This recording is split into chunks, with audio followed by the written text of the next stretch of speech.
Hey, welcome everyone. My name is Leslie, and I'm one of the pastors here on staff. Thanks for joining us online today. My son's 4-year-old pre-K class is having in a few days this celebration for St. Patrick's Day, and all the parents have signed up to bring soda bread or these decorations or cookies. And the sign-up sheet has these cute little shamrocks and shimmery letters all around the page. It's cute.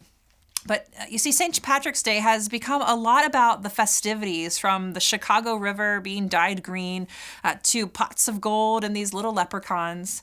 But you see, the story of St. Patrick is not about luck, but rather about loss. Not about parades, but rather about suffering. Young Patrick, he lived in a coastal city of Scotland where his father was a deacon in the church. But at the age of 16, his comfortable life unraveled.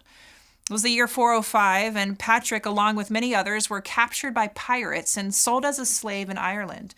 Patrick was forced to herd pigs and sheep. But it was in the midst of all that filth and that hardship that God began to transform Patrick's heart. And after serving as a slave for about 6 years, Patrick then escaped, and he boarded a boat and found his way back home. Now, in his mind, Patrick was done with Ireland for good. He would never return again if Patrick had any say in it. But through a dramatic dream, though, God called Patrick back to Ireland, but this time not as a slave, but as a messenger of the gospel. Patrick was to return to a country that was predominantly pagan at the time and hostile not just towards God, but also towards him. Patrick recorded his feelings to this call from God, and he said, it's not in my nature to show divine mercy towards the very ones who enslaved me. I think that would be our response for a lot of us here, if not most of us. We would have a difficulty going back to the very people who caused such suffering and pain in our lives. Patrick's family and friends, they were opposed to him returning to Ireland as well. And to do that, it went against every human instinct, and it just sounded crazy. Patrick admitted that that kind of response, that kind of action that God was calling him to, was not a natural human response. If Patrick was to go back to Ireland, that would have to be an act of divine mercy. Today, as we continue in our teaching series, Look at God, we want to fix our eyes and our hearts on our God. We really believe, and we've seen it to be true, that when our hearts and our minds dwell on fears and worries and problems and peoples and things, we're troubled. However, when our hearts and our minds dwell on God and who He is and what He is able to do, we're at peace. So you see, this series isn't designed to fill our heads with facts and figures about God. We want to look at God and see our hearts changed, our hearts surrendered. We want to know and understand and experience the God of the Bible, not the God we come up with by our own opinions and thoughts and ideas. And so our focus today is on an attribute of God that belongs to Him, and one that we also should possess as well. Actually, this characteristic isn't a should have for us. It's a must have. It's essential, especially if we are followers of Jesus. And so today, we discover that God is merciful. Look here with me at Micah chapter 7, verse 18, which reads, "Who is a God like you, who pardons sin and forgives the transgression of the remnant of His inheritance? You do not stay angry forever, but delight to show mercy." What a beautiful picture of our God. Our God pardons, forgives, doesn't stay angry, but delights to show mercy. These are all actions that you and I, that we struggle naturally to obtain and carry out with one another. Maybe that's just me. I don't think so. But you see, that's not so with God. If we read through the stories of the prophets and the judges and the kings, we typically walk away with this image of an angry God, one who sought only justice for wrong and disobedience, a God who did not extend forgiveness and mercy. But actually, the Old Testament, it's filled with the mercy of God. In fact, the Old Testament mentions mercy more than 4 times as often as the New Testament. 240 times to be exact. And so we see that God is infinitely merciful. God didn't just recently become more merciful. He has always been merciful. The same God who forgave and pardoned and extended mercy since the beginning of time is the same God with us today. We read that God delights to show mercy. This Hebrew word here in Micah for mercy, it's hesed. Now, to understand this word, it has to be a mixture of meanings for us in English, but the picture of hesed is that one of strength and commitment and love, meaning that God delights to show his faithful, never wavering love for his people. And hesed it goes beyond just keeping a promise or a commitment out of obligation. God was not just checking the box and reluctantly agreeing to be nice to his people, to love them, to forgive them. Rather, hesed is both faithful and so generous in kindness. God's not obligated to show mercy to anyone, yet we find countless examples throughout the Bible of God demonstrating his mercy towards both the sinner and the saint. And God doesn't just meet the bare minimum. You see, God is generous in his love, generous in his faithfulness, generous in his goodness. God is generous in his mercy. You know, for the most part, our mailbox at home, it's full of these promotional materials, advertisements, and flyers. Now, every now and then, a personal card will come through, but mainly it's junk mail. There are times, however, when we get a very personal letter from the Nassau County Traffic Violation Agency, or more fondly known as the red light camera ticket. Now, when one of these little gems come in the mail, I want to immediately rip it open to see who was the culprit. Was it me or was it Sean? And, because we share cars, I then must, analyze the photos that come along as proof of the violation. And then if there's no recognizable person driving in the image, I then take note of the date and the timestamp on the image. And I pull out my calendar and begin to investigate who is the guilty driver. You know what's annoying, though, is that the cars are in my name. So no matter what, the ticket is always for me. Now, I usually feel a little bit better when after my investigative work, I realize that it was me driving. At least I feel like I deserve the letter. Justice is that I get what I deserve. When I'm guilty, I pay the ticket. But when I realize that Sean was driving, well, I prefer that my name be cleared with Nassau County somehow. I want justice in that it wasn't me. But you see, mercy is not getting what's deserved. If I was guilty of the offense, but the ticket came to Sean, and not just that, but Sean paid for the ticket, and he took the hit to his driving record, you see, that's mercy.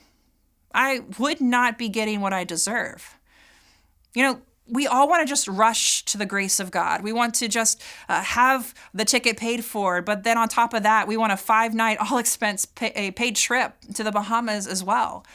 And yes, grace, it's fully extended to us from God, this generous gift from him that we ultimately do not deserve.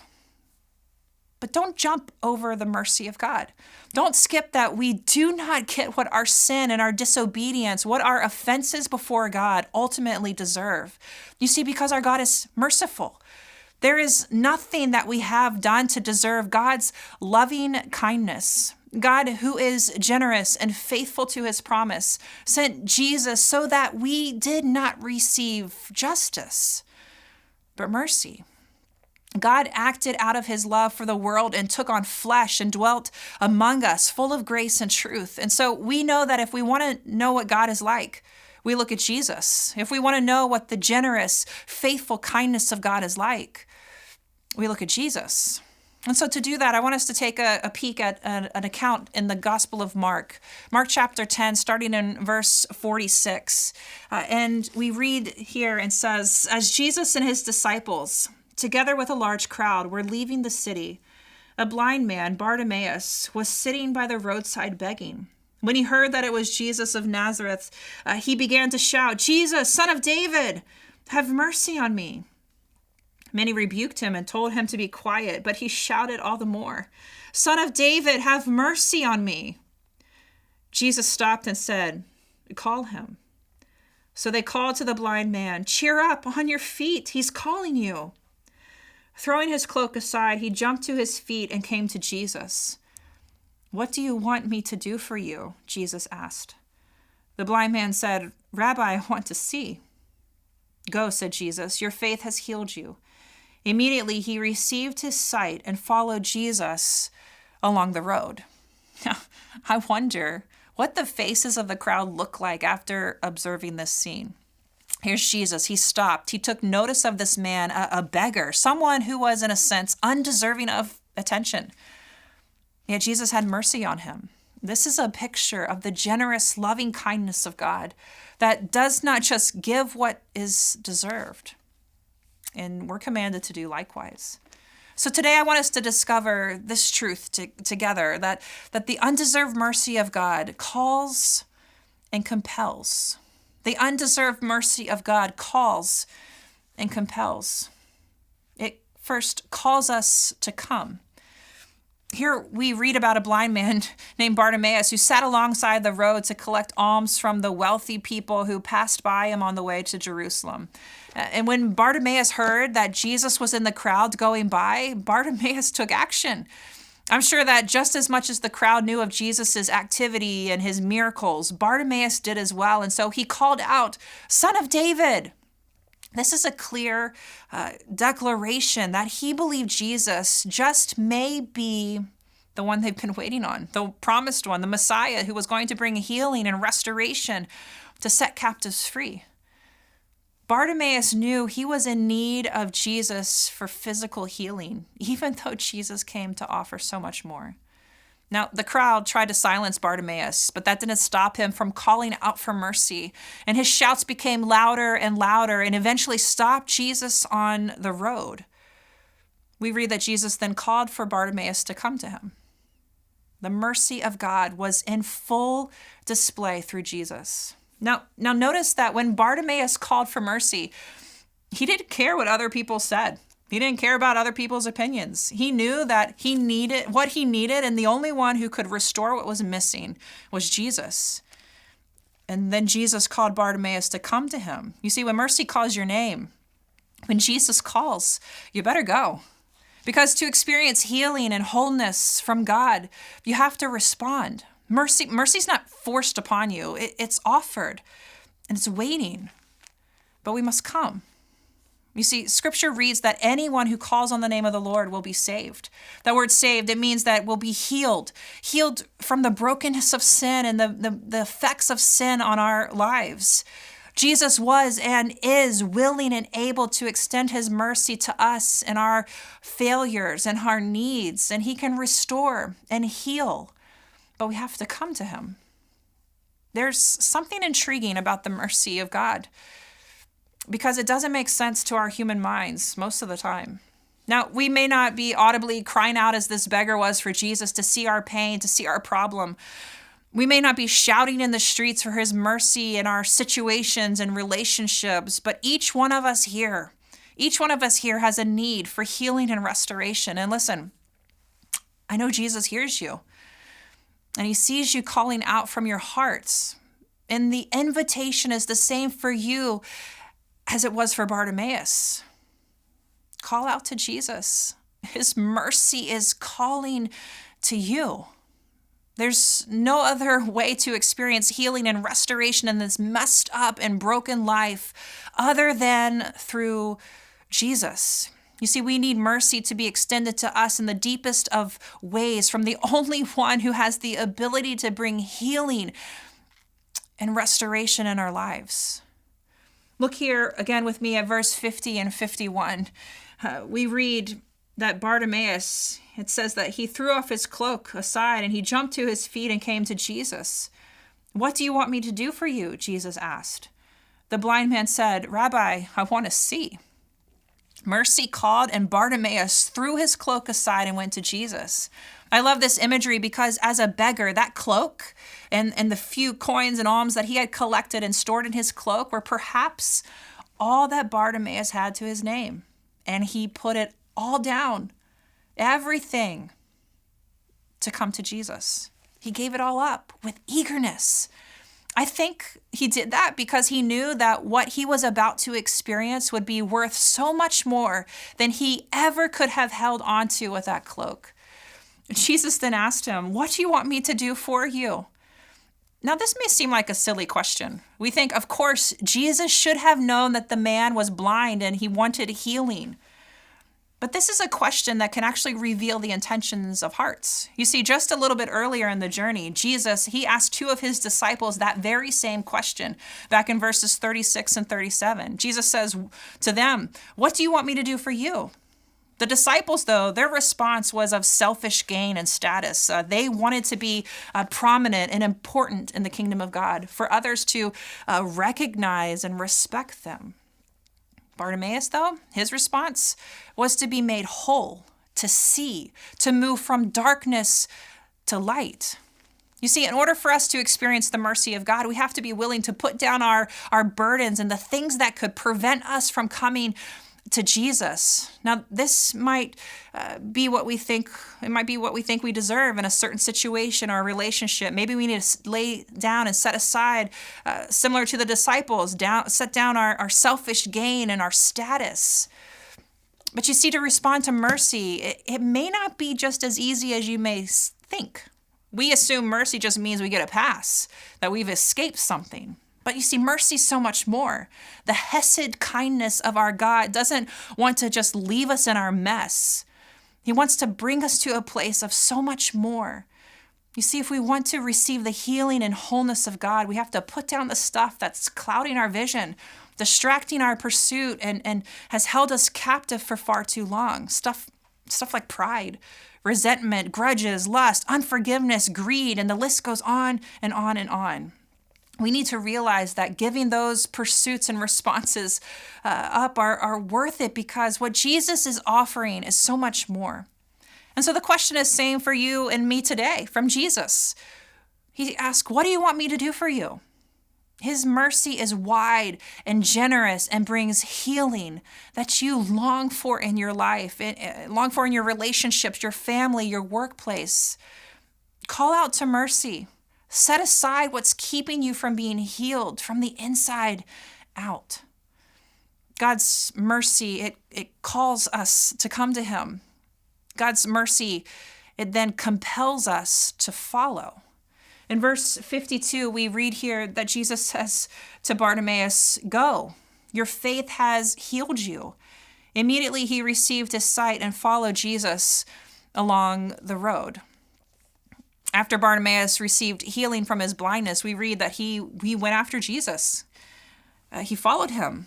His life had been radically changed because of Jesus, and as a result, Bartimaeus became a disciple, a follower of Jesus.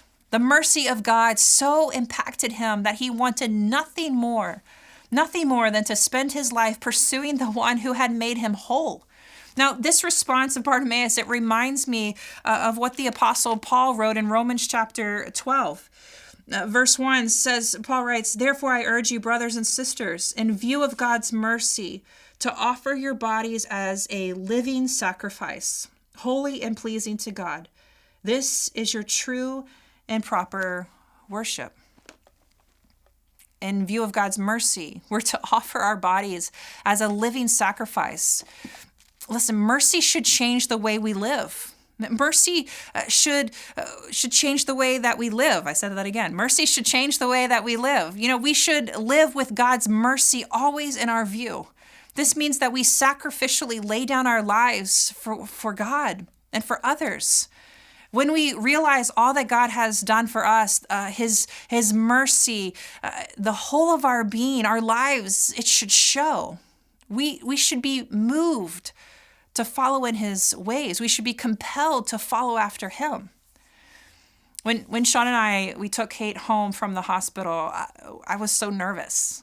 I was shocked that the nurses would actually allow us to leave the hospital with this tiny little human being. And there was no test. There was no way to check that Sean and I were suitable parents to keep her alive. And not only do they let you leave with the baby, you're then allowed to place her in a car that you then drive home in. And now you have to trust all these other people around you to drive carefully and far away from your precious little cargo. We drove home that day very cautiously, to say the least. But compare that first day when you bring a baby home to the day when you allow that same child to drive the car. Now, we're far from those days, but I can only imagine the nervousness of handing the keys over to Kate. Our baby is now moving from being a passenger to the driver, and I can only imagine what an anxious moment that could be.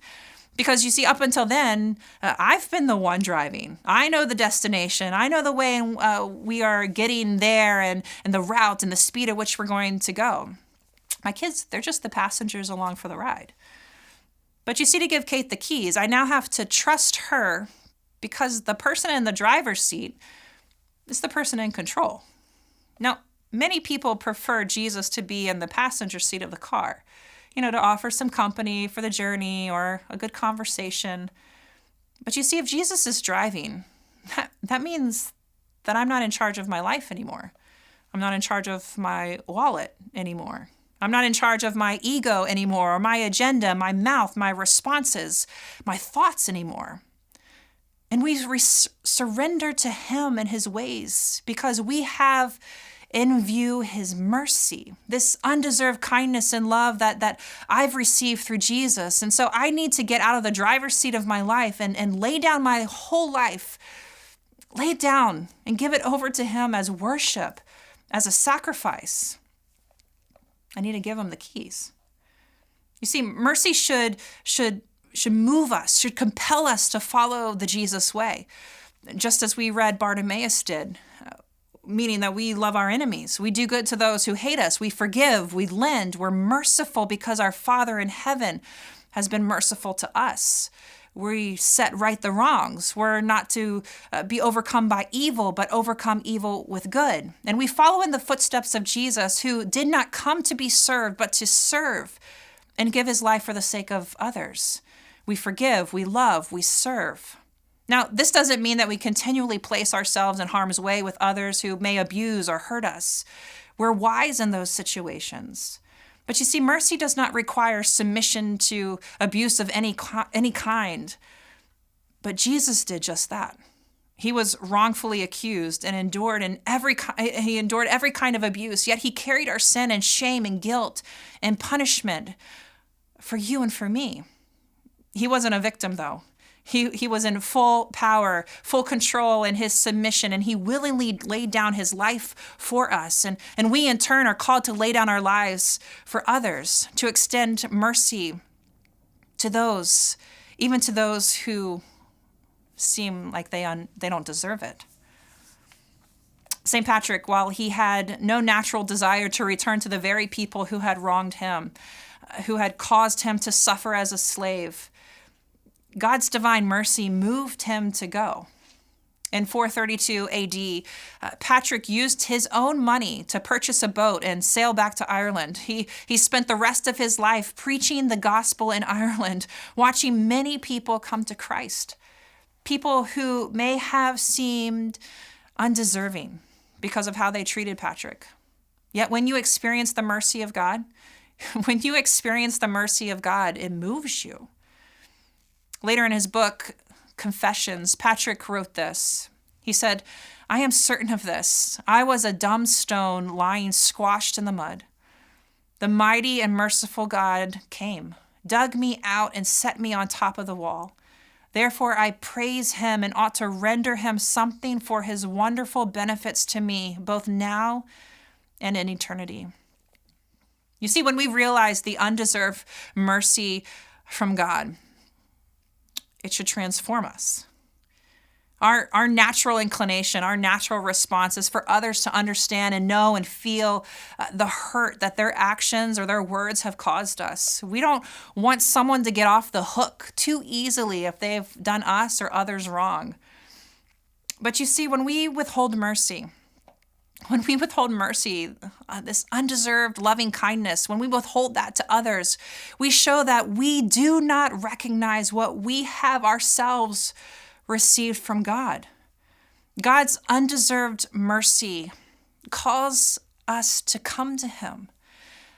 God's undeserved mercy compels us to follow after him.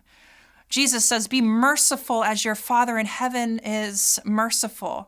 The Apostle Paul writes that because of his great love for us, God, who's rich, who's generous, who's never going to run out of mercy, he's made us alive with Christ, even when we were dead.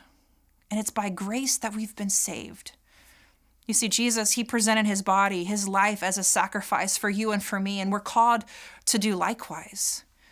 And so as we go into a time now, as we remember God's mercy that has come in the person of Jesus Christ, as we remember his sacrifice, remember that you and I, we're called to be agents of mercy in this world as well, to extend that undeserved loving kindness to those around us. So let's remember God's mercy. Let's remember the sacrifice of Jesus, his mercy to us. Let's do that now.